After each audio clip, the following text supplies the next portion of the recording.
Good morning.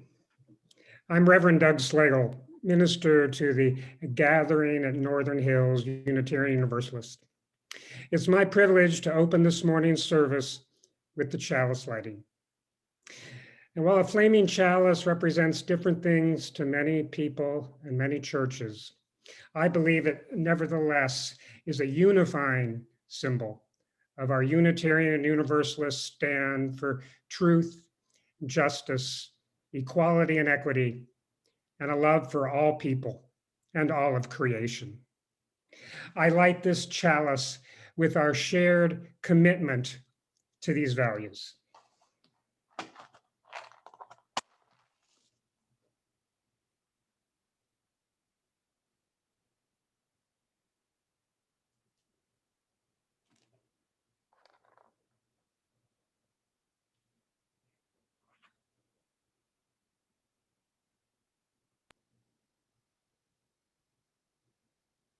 Hello, my name is Dan Schneider.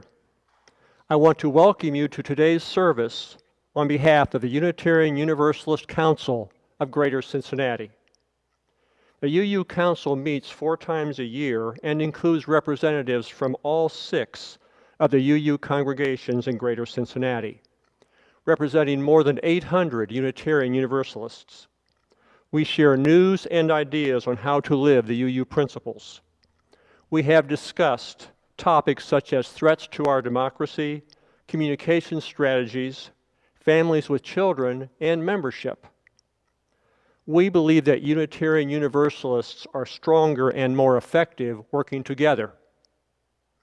The UU Council originated in the 1960s as local leaders of many religious traditions came together to address serious issues.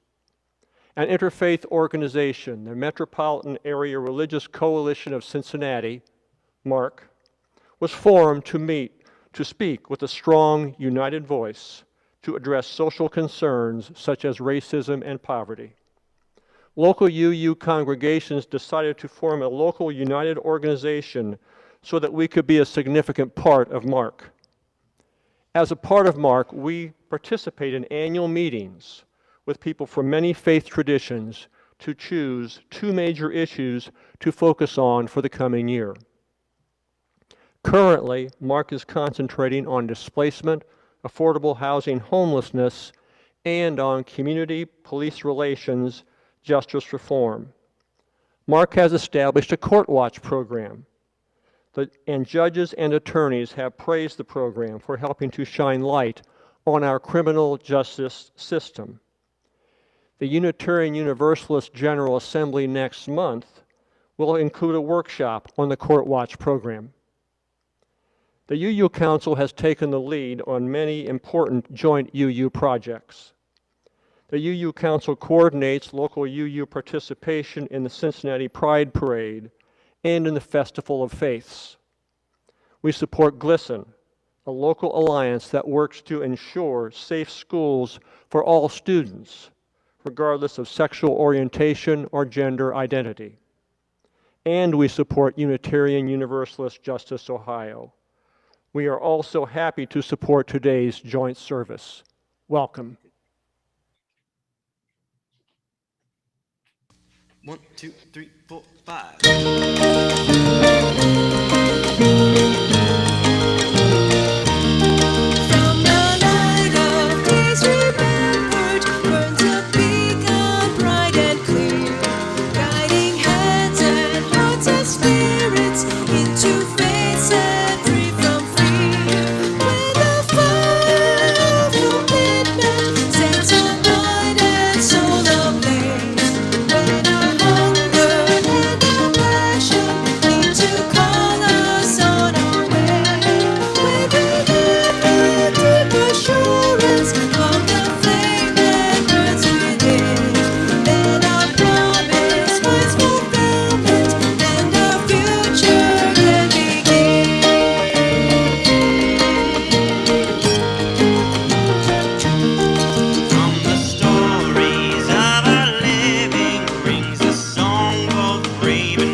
Life of liberty.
Good morning. My name is Mitra Jafarzadeh, and I am the minister at St. John's Unitarian Universalist Church in Clifton. It is a joy and privilege to be here with you today.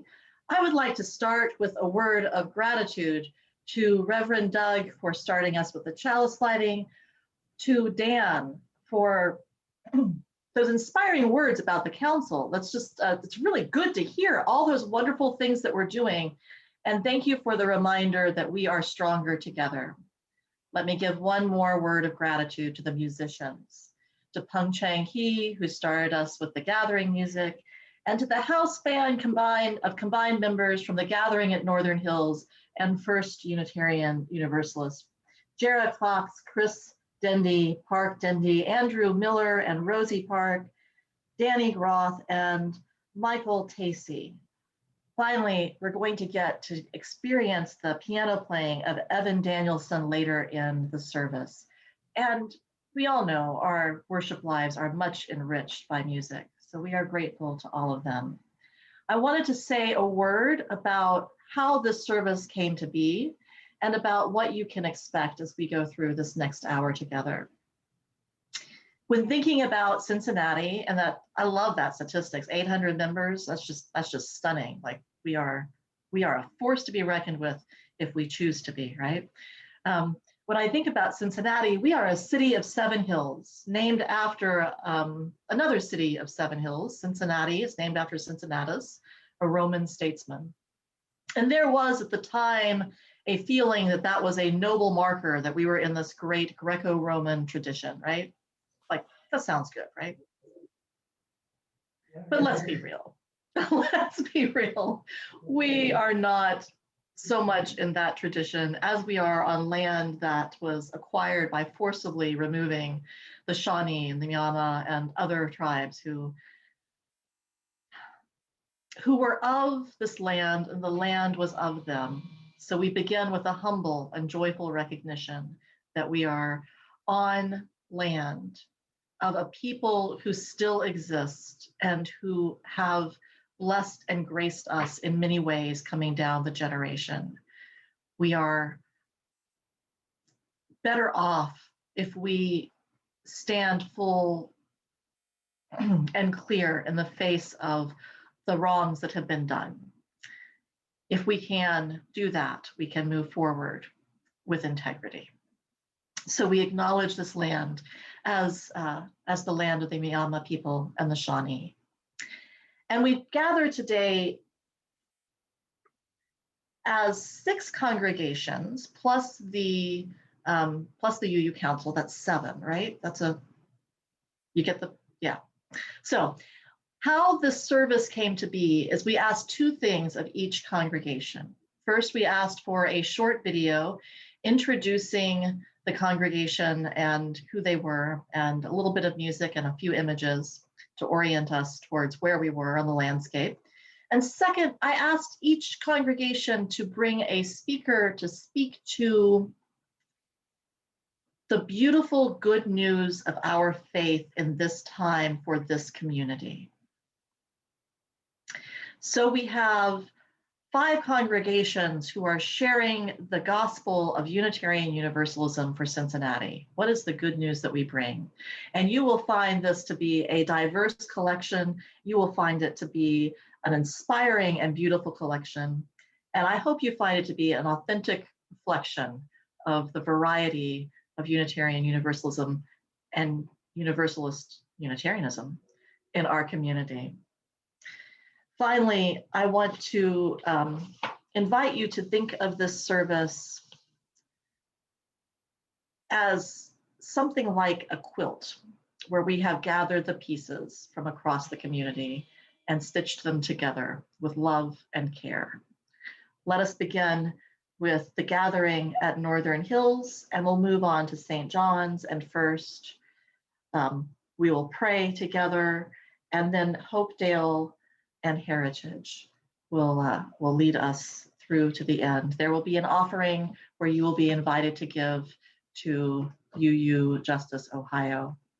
I am so glad you're here. Let us worship together.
I'm Debbie Palmisano from the Gathering at Northern Hills. In 1959, Christine Jorgensen, who was a transgender woman and the first to become widely known in the United States to have had sex reassignment surgery, announced her engagement to Howard J. Knox. But the couple was denied a marriage license because the sex on Jorgensen's birth certificate listed her as male. I didn't pay a lot of attention to the news when I was 8, although my parents watched the nightly news and my mom listened to the radio during the day, so it was in my home. I remember kids at school talking about Ms. Jorgensen and referring to her surgery, and everything relating to her life as gross. When I got home from school, I parroted the assessment of the situation that I had heard. My mom sat me down and explained to me that it was wonderful that doctors were able to help people who find themselves in the wrong bodies. I don't remember her exact words, but I came away looking at Christine Jorgensen and others like her with a lot more compassion and respect, and I never forgot it. Since the Stonewall riots on June 28, 1969, to the Supreme Court marriage equality decision on June 26, 2015, gay and lesbian people and their supporters have fought for and won many human rights in the United States.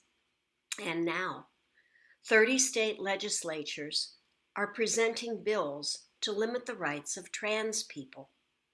2 bills have been introduced in the Ohio General Assembly that would prohibit transgender girls and women from playing girls' and women's sports.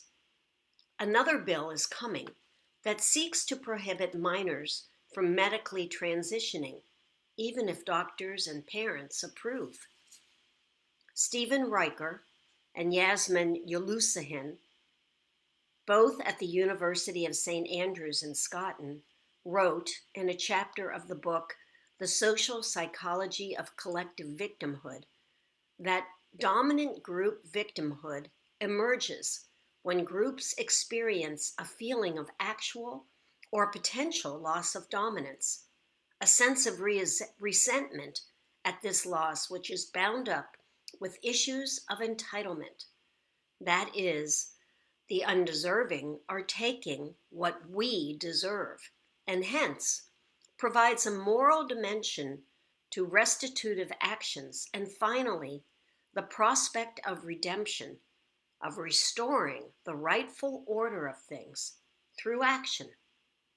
These feelings of undeserved displacement, the authors write, are narratives offered by leaders with the aim of mobilizing people around the leader as representative and savior of the group. To conclude, the 2 authors write, quote, "Our argument is ultimately about the toxicity of victimhood, which transforms eliminationist violence into the restitution of a rightful moral order. For it is when we believe ourselves to be acting for the moral good that the most appalling acts can be committed," unquote. As Unitarian Universalist, let our 7 principles, especially the first, our belief in the inherent worth and dignity of every person, the second, our belief in justice, equity, and compassion in human relations, the third, acceptance of one another, and the sixth, the goal of world community with peace, liberty, and justice for all, guide our actions. Let us not succumb to fear or victimhood. Let us stand with transgender people. The spiritual leader Ram Dass said, quote, "If you want to cure the world, don't emanate fear, emanate love," unquote.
Morning. My name is David Roth, and I'm a member of St. John's Unitarian Universalist Church.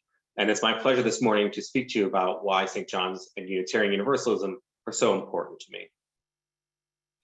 When I was young, my parents insisted that I attend Sunday school, which, unlike our religious education classes, was held after service while our parents socialized, drank coffee, and most importantly, ate donuts. Yes, while the kids sat on cold folding chairs in our stiff, itchy church clothes and snipped beige figurines of biblical characters out of flimsy workbooks with dull, mostly left-handed scissors, our parents feasted on donut holes and jelly fills. The inequity was unspeakable to me at that age. Needless to say, Sunday school and I did not get off on the right foot. I would race around the church, upstairs and down, trying to avoid being rounded up by a woman we called the Hat Lady, a volunteer Sunday school coordinator who, not surprisingly, always sported a comically ornate hat as she chased us around the sanctuary. But it wasn't just the pastry injustice that didn't sit well with me. It was the message as well. Even then, I was prone to questions, too many questions, my mother would say. She was often exasperated by my need to understand the detail of even the most mundane features of the world around me. And I certainly asked too many questions in Sunday school. Looking back, I feel sorry for the poor souls who had me in their class. I'm sure they didn't sign up for this inquisition. As I look back now, there's one story that stands out to me in particular. It was the story of Jesus and the mustard seed. It goes like this. The kingdom of heaven is like a mustard seed, which a man took and planted in his field. And though it is the smallest of all seeds, yet when it grows, it is the largest of garden plants and becomes a tree so that the birds come and perch its branches. This, I was told, was a story about faith, but I couldn't quite wrap my developing little mind around the concept. What did it mean to take things on faith, or to keep the faith, or even to have a faith? I remember asking the Sunday school teacher to explain more, and she kindly elaborated. Well, she said, think of the mustard seed from the story. Let's say Jesus told you to plant it next to the ocean on the beach, and he told you that it would grow if you did. I looked back at her incredulously. You have to have faith that it'll grow, she finished, pleased with her extended metaphor. But it'll die, I retorted. The waves will wash it away, and the salt water will kill it. Not if you have faith, she said. My brain exploded, and a Unitarian was born at that very moment. I knew from that point on, even if I couldn't name it yet, that the religion I was raised in didn't fit the world as I knew it. It wasn't until my late 20s that I first wandered into a Unitarian church. I fell instantly in love, and not just because there were donuts for everybody. The free and responsible search for truth and meaning. I didn't think it was possible, but here I had found a community that asked us to make our own meaning, to have faith not in what we were told to, not in what was passed down to us, but here we were asked to have faith in ourselves, in the covenantal community we build together, in each other, in the future, in the world around us. This faith, with its revelations never ending, unsealed and open to scrutiny, discussion, and understanding, is unique in the religious landscape. There is no dogma here. There are no tests. There are no absolutes or potentates. Even the 7 principles are only true in as much as we have entered into them voluntarily as a community and are subject to revision, change, and yes, even addition. This is what is beautiful about this faith. It is alive. It is ever-changing and dynamic, growing and evolving. Its soft edges expanding and contracting as we dance with our fated partner science. Here, we speak of Rumi and of robots on Mars, of Buddha and Bitcoin.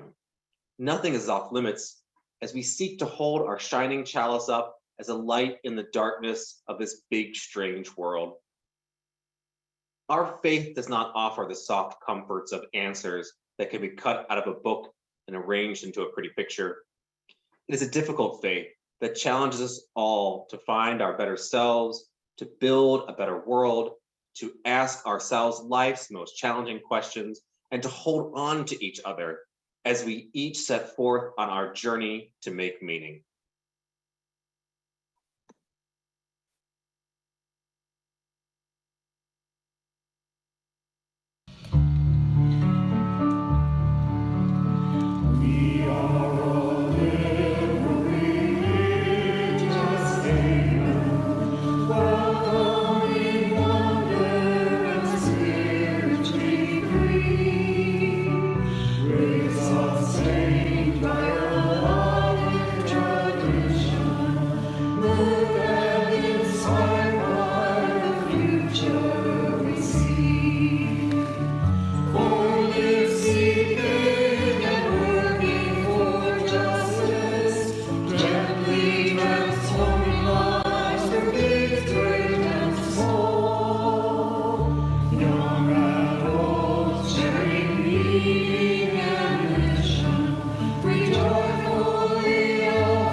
Hi, everybody. Can you guys hear me okay? Thumbs up? Okay, wonderful. Hi, my name is Dee Steele, and I'm serving this year as board president at First Unitarian Church of Cincinnati. So at First Church this year, we decided on a theme of a year of discovery. And along with this theme, we asked ourselves some guiding questions to help keep us focused. So those three questions that we came up with were, how do we want to be with one another? How do we want to hold one another? And how do we sustain ourselves in one another? Now, as we kept this theme and questions in mind, we set about this work. And to be honest, it really helped me personally put into greater perspective what is unique to being a UU and why being a covenantal faith is so impactful to our communities. Throughout the year, as our church has been working on our opening hearts work, as well as discussing the UUA's Commission on Institutional Change report, we've been working to bring our 3 years of bylaws work to an end and fine-tune our covenant of right relations. We have had many, many opportunities to put these themes and this theme and questions to work. In the Committee on Institutional Change work and opening hearts work, we have had instances where we've had people from our congregation that have said or done micro or macro aggressions.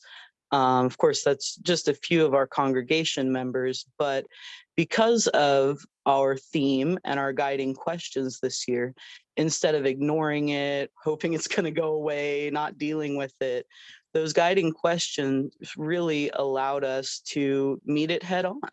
How do we want to be with one another? How do we want to hold one another? And this has allowed us to call people back in and bring them back to our covenant together. When our committees haven't agreed, we've been able to stop and ask ourselves those same questions. And we've been able to facilitate these conversations. We've been able to bring people back to our covenant, and we've worked through the problems that we've faced.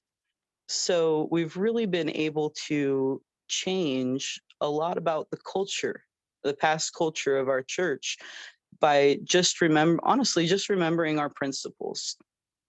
People have inherent worth and dignity. We need to respect people. When we bring people back in and have conversations and explain why what they've done is hurtful and call them back into our covenant, we're able to remind people of the way that we want to be with one another, how we want to hold one another, and how our community has decided we're going to do that. And again, I think that that is one of the best parts about being a Unitarian Universalist, because in our everyday lives, I think everyone can agree that that is not often how disagreements are met.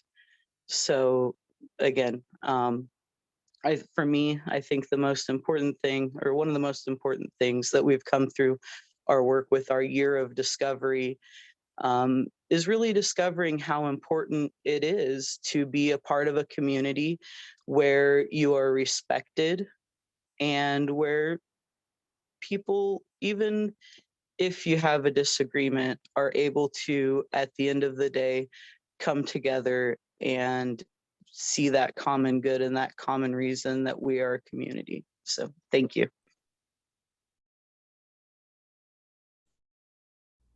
Good morning.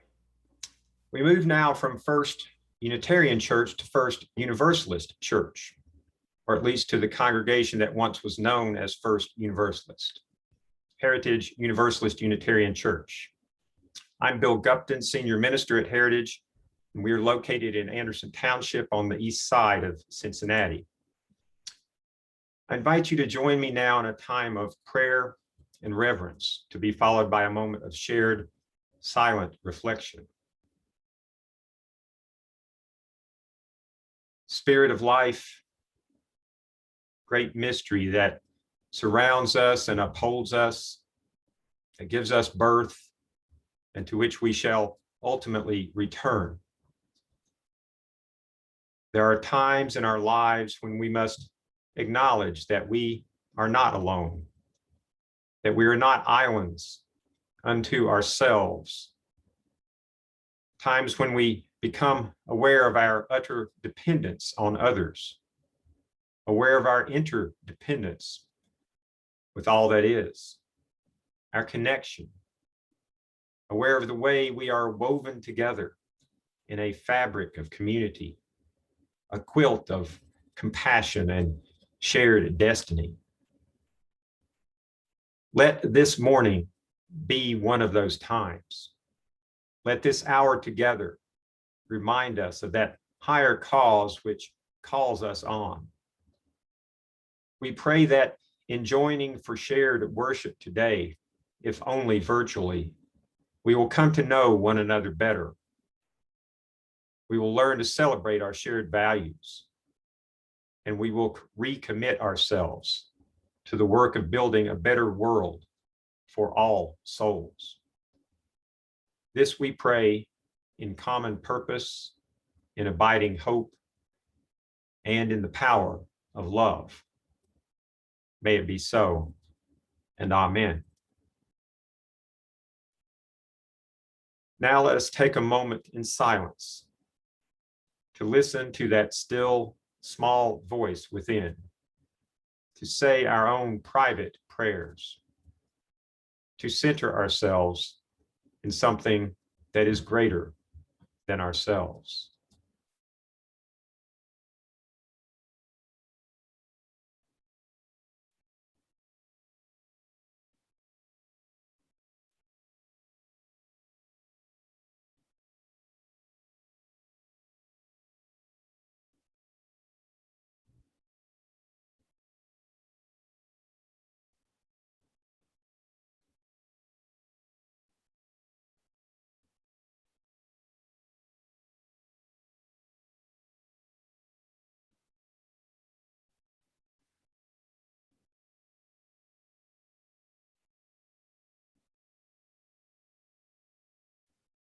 May we honor the spirit of life in each and in all.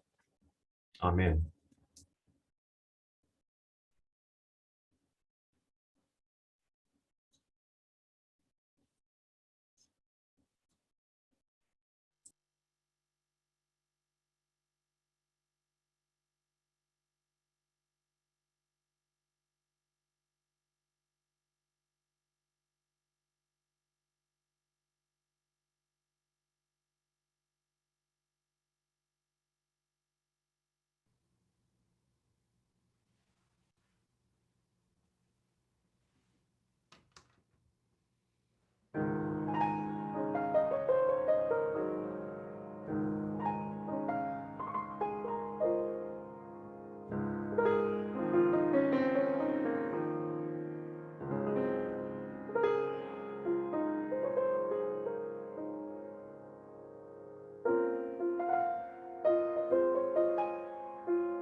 Good morning.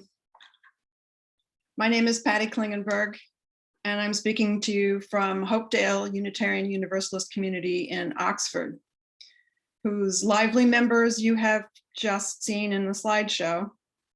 Our wonderful Hopedale pianist, Evan Danielson, just played a piece called 90 by Richard Vreeland.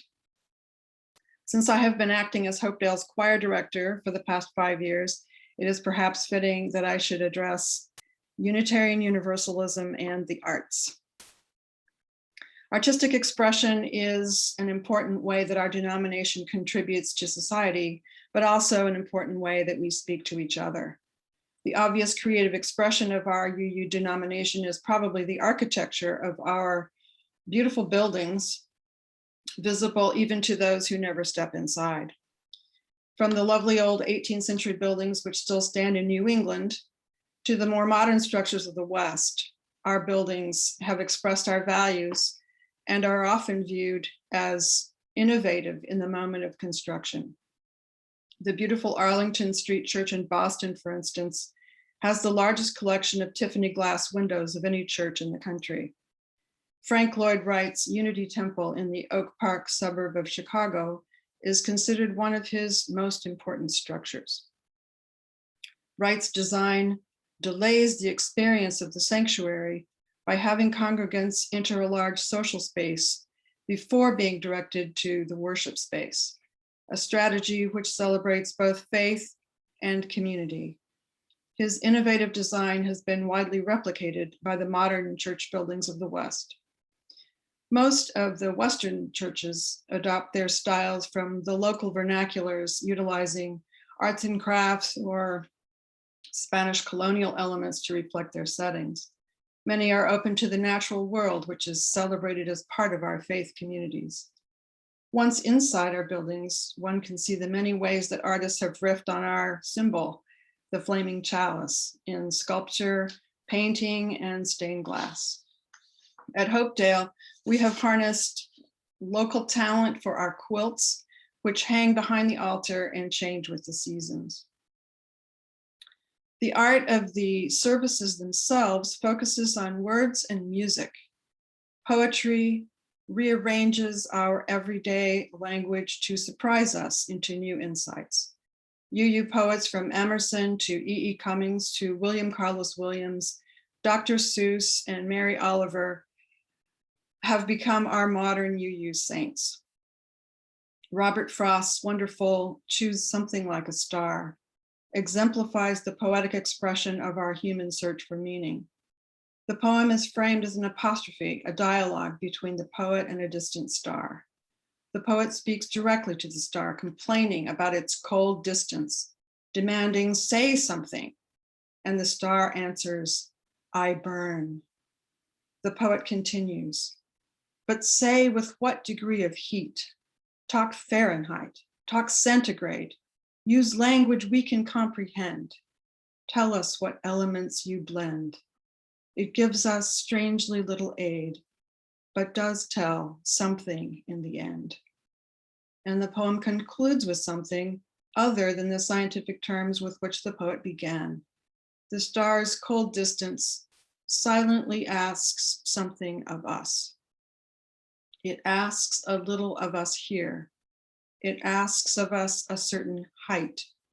So when at times the mob is swayed to carry praise or blame too far, we may choose something like a star to stay our minds on and be stayed. The poem, set to music by Randall Thompson, was one of the first pieces I ever heard performed by a UU choir. The genius of this piece lies partially in having the sopranos of the choir sing a high D and sustain it for long measures while the rest of the choir continues to sing, thus characterizing in sound the importance of the star's distance expressed in the poet's words. As we have seen already in this service, we UUs make use of music of every variety, from classical to standard hymns to folk to rock, as well as compositions for the choir. in order to stay our minds on something higher than our daily lives. The arts and humanities lift our thoughts to a dimension rarely reached in the hurly-burly of daily life. This is why they have been so important to our religious services. But clearly they also offer a path to activism. Mere data cannot reach our hearts. An accumulation of numbers and facts cannot produce the kind of empathy needed to inspire action and activism. Our engagement with both science and the arts helps us to put what we know into action, to visualize a better world, and to work together for a better future. Thank you.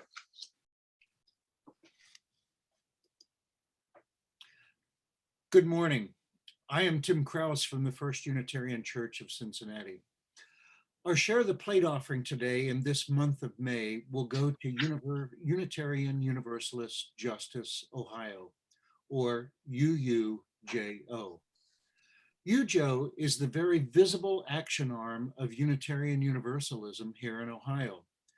We all should be very glad UJO exists because for many of us, it is the way Unitarian Universalists can speak loudly with one voice in our state when it comes to any issue related to justice. Whether it is for racial justice, LGBTQ rights, voting rights and activism, environmental justice, reproductive rights, prison justice and anti-death penalty work, the Poor People's Campaign, and every other justice issue we are facing today, UJO is there representing our Unitarian Universalist values. To see the scope of UJO's work, you can go to uujo.org and see for yourself why we are supporting UJO with this month's Share the Plate offering. I am so grateful that UJO exists, and here is how you can give.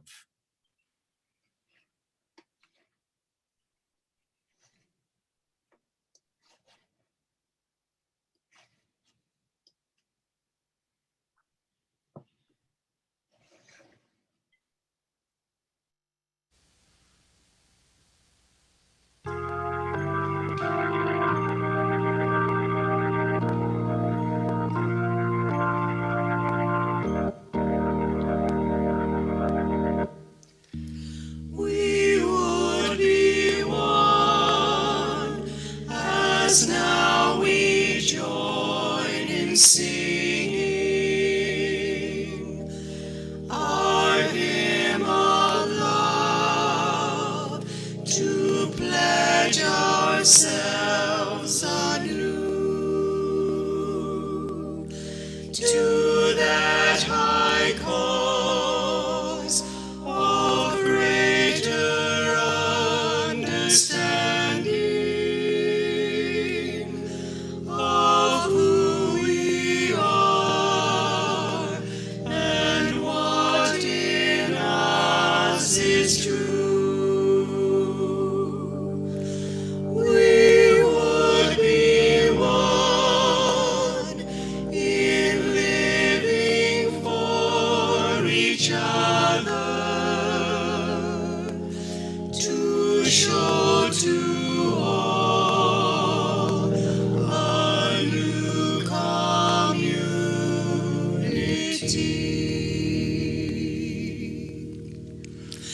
We would be one in building for tomorrow, a nobler world than we have known today. We would be one in searching for that meaning which binds our hearts and points us on our way. As one we pledge ourselves to greater service with love and justice. Strive to make us free.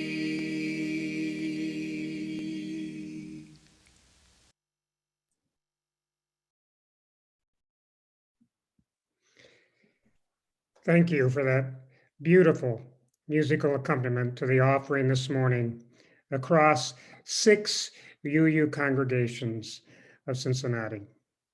It's a blessing to all of us, I think, that local UUism is about the wide diversity of our nevertheless common intentions and values. Representative of our UU congregation unity, we now share gratitude for the financial gifts offered to UU Justice Ohio this morning, and those you've intentionally promised to them later today and tomorrow. May our donations do the work for which they are intended, to help UUJO build an Ohio rich not in material wealth, but in prosperity of racial equity, enlargement of opportunity, diminishment of poverty, and greater access to the sacred exercise of voting and democracy.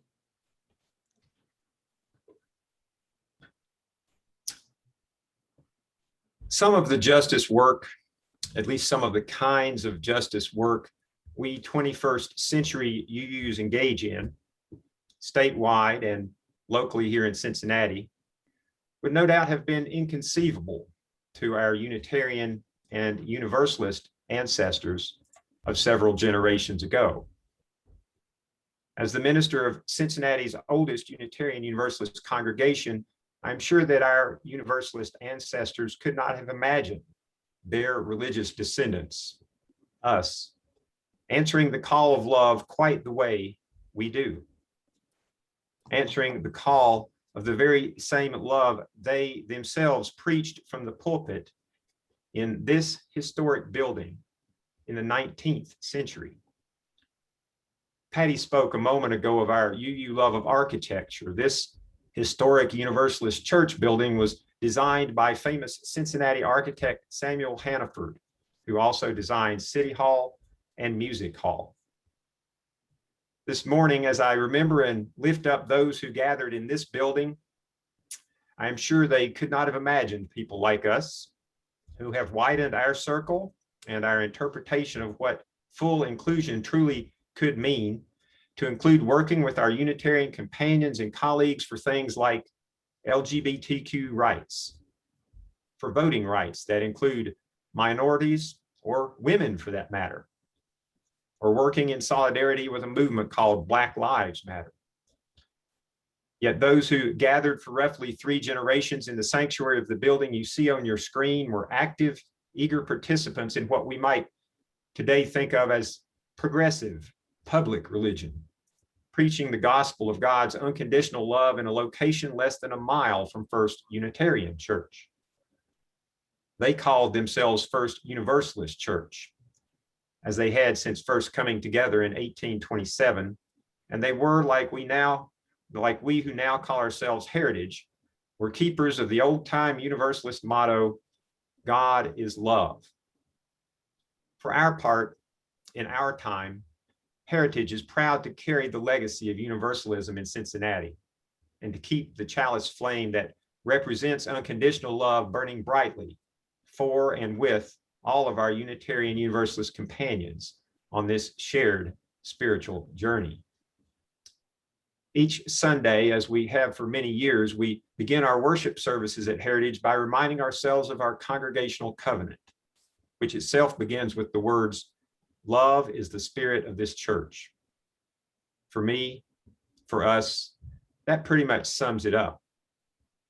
We seek always to center love in everything we do, and we acknowledge the Spirit.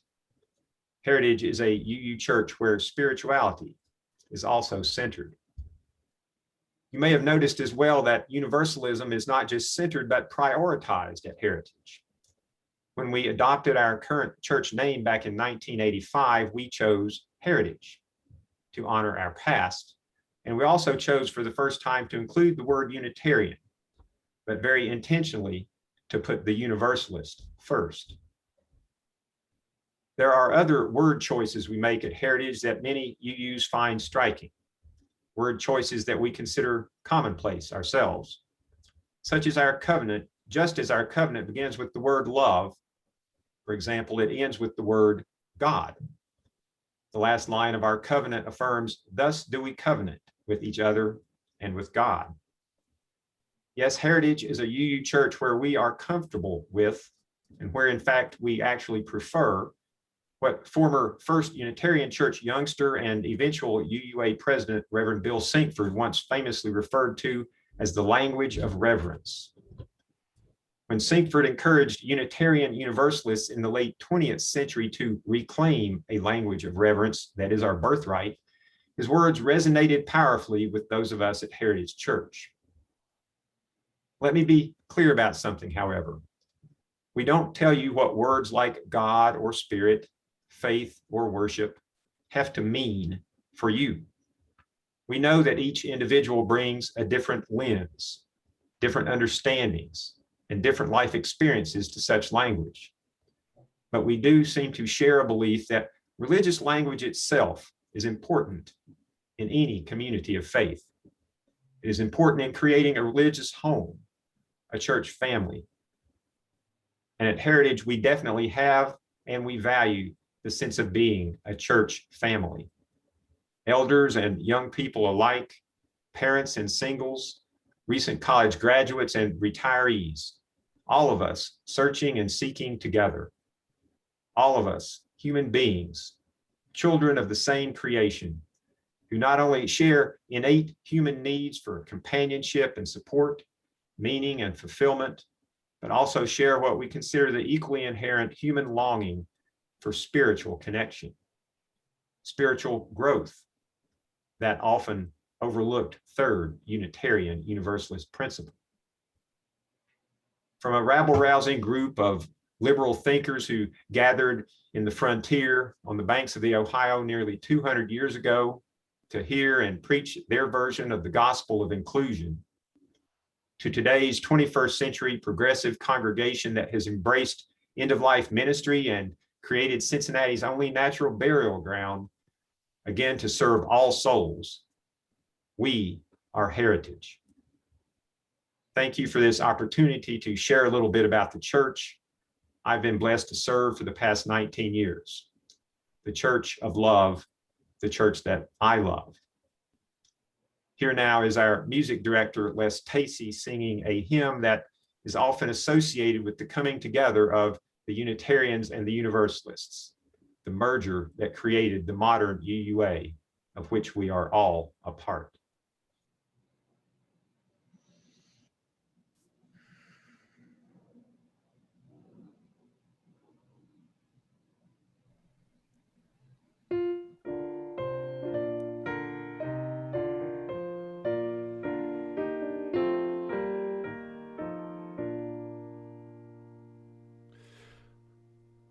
As tranquil streams that meet and merge and flow as one to seek the sea, our kindred hearts and minds unite to build a church that shall be free.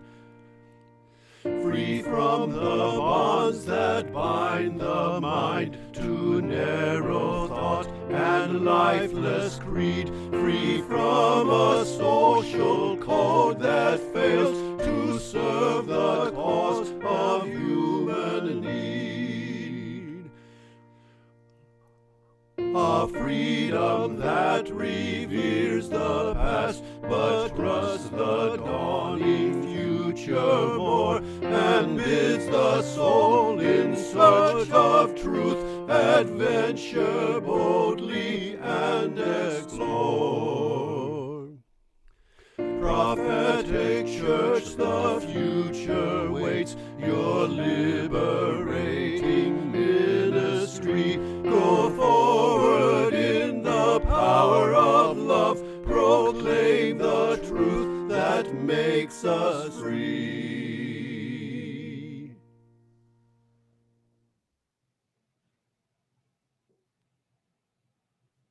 On behalf of the UU Council of Greater Cincinnati, we hope you have enjoyed this morning's shared worship service. We would be one, for as the father of European Unitarianism, Francis David, preached, we need not think alike to love alike. This morning, we have come together to share and to love alike. In a moment, you will see on your screen an invitation to join in small breakout rooms for our virtual version of Coffee Hour, where you will be able to converse for a few minutes with folks from other UU congregations whom you may never have met before. We hope you will stick around after the service and take advantage of that opportunity. Each Sunday at Heritage, we share in a call and response benediction that concludes our worship service. This morning, I invite you all to participate in this ritual of connection that, although it might be a bit more chaotic on Zoom than when we do it in person, always brings a smile to our faces and joy to our hearts. You may unmute yourself to participate, and please repeat after me. May the Spirit of life, May the Spirit of life, that each of us possesses, that each of us possesses, flow from one to the other. flow from one to the other. It stay with us, May it stay with us bring us peace and harmony and bring us peace and harmony till we meet again. until we meet again. Amen. Go in peace. Namaste.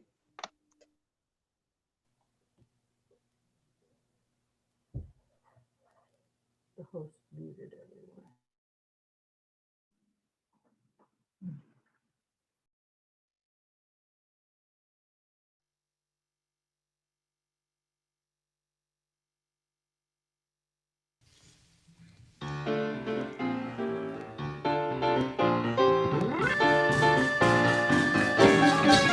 You got to do and the Spirit says do. You got to do and the Spirit says do. When the Spirit says do, you got to do. Oh Lord, you got to do and the Spirit says do. Spirit says do. Spirit says do. Spirit says do. Spirit says do.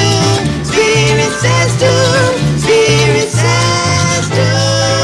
You got to dance when the Spirit says dance. You got to dance when the Spirit says dance. When the Spirit says dance, you got to dance. Oh Lord, you got to dance when the Spirit says dance. Spirit says dance. Spirit says dance. Spirit says dance. Spirit says dance. Spirit says dance. Spirit says dance.